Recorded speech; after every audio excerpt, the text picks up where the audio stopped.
y luego de que José Antonio Meade renunciara a la Secretaría de Hacienda y Crédito Público, ayer por la mañana el peso mexicano cerró con ganancia. Y es que de acuerdo con el Banco de México, nuestra moneda avanzó 1.50 centavos frente al dólar, que cerró en 18.55 la unidad. Esto es su menor precio desde el pasado 6 de octubre. Si bien durante la jornada se vivió volatilidad, el peso se mostró a la defensiva. Y para analizar el comportamiento de nuestra moneda, saludamos con mucho gusto al maestro Abraham Vergara. Él es coordinador de la licenciatura en Contaduría y Gestión Empresarial de la Universidad Iberoamericana. Maestro Vergara, bienvenido a 21 Noticias, a Capital 21. Muchas gracias por acompañarnos para hablarnos precisamente de la volatilidad del peso y cómo hoy se mostró a la defensiva ganando terreno ante el dólar. No, muchas gracias por la invitación, es un gusto estar aquí con ustedes.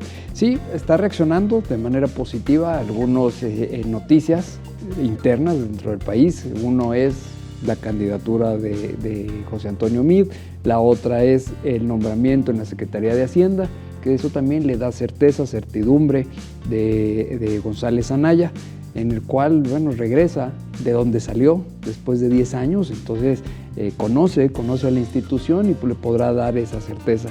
Y aunado a esto, la noticia del nuevo gobernador del Banco de México, que es verdad, es una continuidad, en donde un subgobernador sube a ser el gobernador, el máximo jerarca dentro del Banco de México, y eso los mercados lo han visto con buenos ojos, aunque es verdad que ayer estaba 18.35, 18.55 por ahí, ya hoy tuvo un pequeño desliz hacia arriba, sobre todo en ventanilla, alcanzando 18.85. Yo creo que vamos a ver todavía volatilidad en el precio de la moneda. Maestro, pero díganos, en el extranjero, los inversionistas que vienen a México a traer su dinero han tomado los sucesos más recientes en nuestro país con buenos ojos. ¿Se podría interpretar de esta manera? En general sí, pero todavía están a la espera de algunos factores también externos que pueden afectar al peso. En particular, de la nota anterior que diste, todo este tema de las tensiones geopolíticas, en particular con Corea del Norte, pueden afectar si no directamente al peso, sí al dólar, y eso se va a ver reflejado en nuestra moneda. También de manera externa podemos esperar en los siguientes días el incremento en las tasas de interés por parte de la Fed, y eso también tendrá una afectación en el tipo de cambio. Y por último, todo este año tan llevado tema de la modernización del Tratado de Libre Comercio, que ya acabaron las negociaciones por este año, se espera que vengan, pero para el próximo año, pero todavía hay cierta información que puede seguir fluyendo, sobre todo en la postura que tenga el presidente Trump, y que puede estar afectando a nuestra moneda de manera directa. Maestro Vergara, y en referencia al nombramiento del nuevo gobernador del Banco de México, háblenos un poco sobre esta persona. Él forma parte de la Junta de Gobierno del banco. ¿Es una persona que llegará a aprender o es una persona que llegará a seguir con una política? Yo creo que después de un año de trabajar de la mano con el doctor Carstens, seguirá con esta política.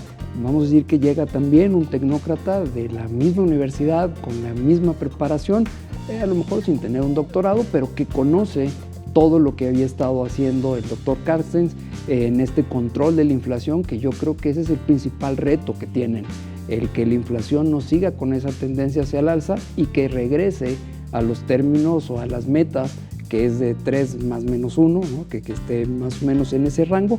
Entonces, creo que ese es el principal reto, y el uso adecuado de las reservas internacionales en el caso de que nuestra moneda sufra algunos golpes por todos estos factores, tanto internos como externos. ¿Qué se espera, doctor Vergara, de este último mes del año, de este último mes de 2017? Que el peso se mantenga, que suba el dólar, que la inflación baje, que disminuya, que se detenga, que aumente. Yo creo que la inflación va a seguir en términos de 6.3, 6.5. Esperaríamos que por ahí cerrara ya a nivel de todo el año, y el tipo de cambio yo esperaría ver ciertas volatilidades. Algunos días por arriba de los 19, otros días por debajo. Va a depender mucho de las noticias, de cómo se van sucediendo ciertas noticias, repito, tanto en factores externos como en factores internos. Sin embargo, parece que la moneda al final de cuentas no cerrará como pensábamos al inicio del año a niveles de 21 pesos por dólar, sino estará alrededor de los 19, 19.30 por ahí eso es lo que yo esperaría que pasara con la moneda. Podemos ser optimistas entonces, maestro. Denos recomendaciones para este mes en el que pues, los ciudadanos de a pie tenemos por ahí algún ingreso extra, tal vez con el aguinaldo, cómo prepararnos para recibir el próximo año ante pues, el panorama que se avecina. Yo creo que no desbordarnos en el gasto, yo creo que, bueno, sí, disfrutar, es un momento de un poco de fiestas, es un momento de estar en familia, estar con los amigos, pero siempre con la idea de poder ahorrar un poco, sobre todo para que esa cuesta de enero no se convierta en la cuesta de febrero, que sea mucho más tersa el inicio del año, disfrutando sí, pero con medida, en la medida de lo posible. ¿Y es una inversión el comprar divisa, el comprar dólar, ahora que no está tan alto? Yo creo que el comprar dólar solamente si vas a salir de viaje, si realmente lo vas a requerir. Si no, yo creo que se mantendrá igual a inicio del año en estos niveles que estaba mencionando. No es necesariamente la mejor inversión que se pudiera realizar. El ahorro, entonces. Yo creo que el ahorro, el invertir en fondos de inversión, de estos garantizados, en tu misma Afore, yo creo que hay otros mecanismos de inversión más que el dólar. Maestro Vergara, pues muchísimas gracias por hablarnos hoy, por darnos estas recomendaciones. Que tenga usted una excelente noche. Gracias, Juan, es un gusto.